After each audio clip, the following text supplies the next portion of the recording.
Most people are interested. They're quite curious about what mead is. Most people have heard of it, but they perhaps have never tasted it, so they enjoy the experience.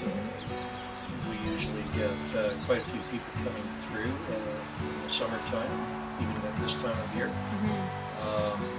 They are quite interested in the bee end of it, and how the bees are producing honey, where they're getting it, the types of honey that they get, and they're very interested in how it all works.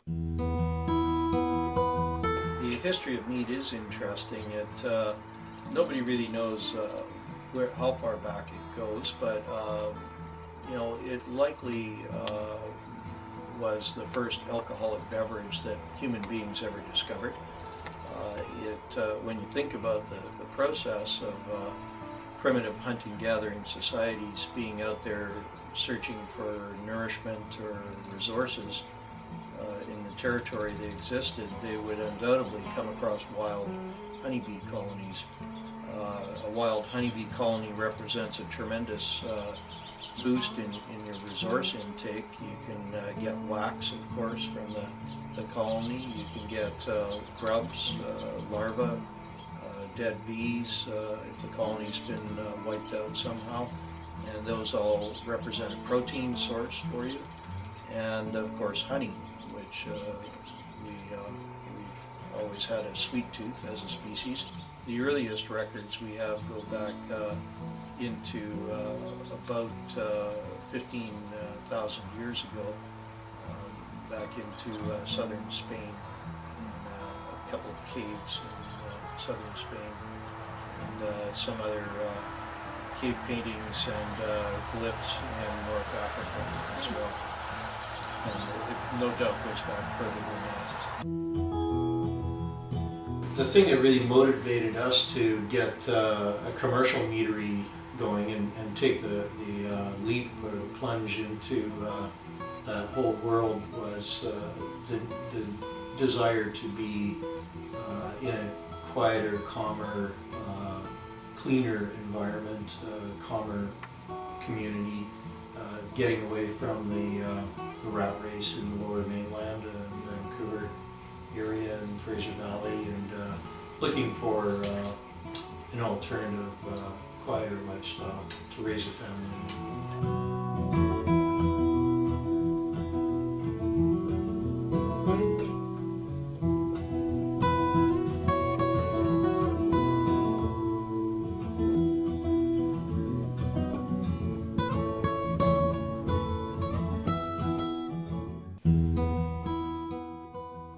It's difficult to tell how many are in BC now because there's a lot of applications that have gone through for mead licenses in the last year or two. I guess people were sitting back waiting to see how successful we would be.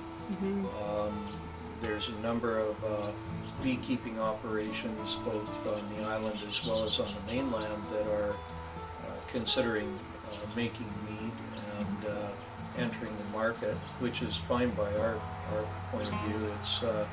It's great to have more operations around that are doing this. It adds a little legitimacy to the whole process, and takes some of the heat off of us for education. There currently, I think, is 3 or 4 active meaderies right now, and I think there's at least that many waiting in the wings to get through the paperwork. None whatsoever. Really? There wasn't any at all? No, there's very little out there as far as assistance. As a matter of fact, it's completely in the opposite direction. There's a lot of roadblocks thrown up by the provincial government and the local government authorities, because we were the first meadery in British Columbia. I don't think they really knew how to handle the process and weren't quite sure what to do. And the provincial liquor licensing department in Victoria actually forgot to even include mead in their license act. To this day, it still isn't in their act. So they were, I think, a little embarrassed about that and weren't quite sure how to license us. Yeah, without a doubt, there's been issues and still continues to be issues with disease and pest issues that are all throughout North America and, well, the world for that matter. Bees are getting hit quite hard by a number of different parasites and pathogens right now. To date, right now, we've probably got at least 60 or 75% losses in bees on Vancouver Island. Could rise. The season's not over yet. The winter season isn't over. We got hit with about a 50% loss in our operation this year. And that no doubt has an impact on your bottom line. You lose a lot of your breeding stock as well. So it's a very serious issue for anyone involved with beekeeping nowadays. No matter what it is you're doing with your bees, whether you're just gathering honey and you only have 2 hives in your backyard, or whether you're a 1,000 hive colony, it's very scary right now. It harkens all the way down to supply for your food security, and because bees are pollinating food sources, and 1 out of every 3 mouthfuls of food that you eat are responsible for bees.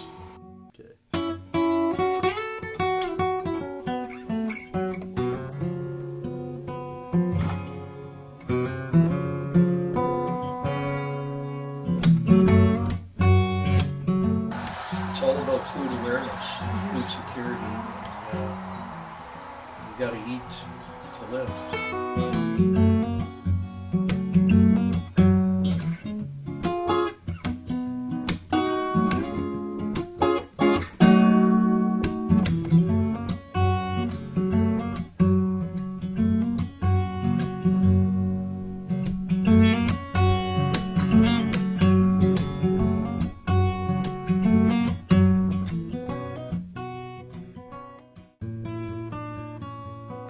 Yeah, I think it's great that we have greater food awareness and local food movements that are occurring nowadays.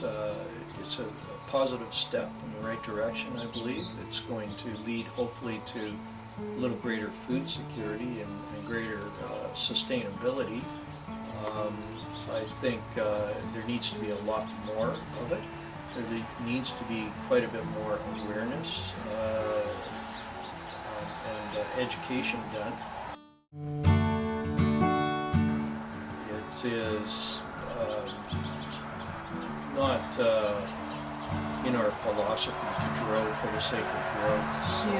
So it's something we feel strongly about, being a sustainable small family farm. We want to focus our energies on producing the best quality meat that is available, and the most unique product, and provide people with an opportunity to enjoy it.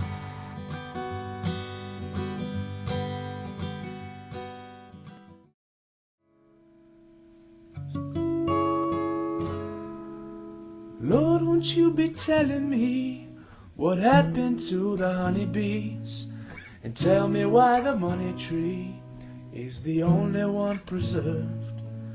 The government's hypocrisy, it lies within democracy, and we should all be shocked to see the things we can't observe. Well, I say we are living in a modern time, in the age of the machines. I think we forget sometimes what we did as human beings. We made Stonehenge, Chichen Itza, made the pyramids at Giza, Mona Lisa, and the Great Great China Wall. We learned to farm and built the wheel. We made cities, we made steel. We built boats and then we sailed into the squall. But Lord, won't you be telling me what happened to the honeybees? And tell me why the money tree is the only one preserved. The government's hypocrisy lies within democracy, and we should all be shocked to see the things we can't observe.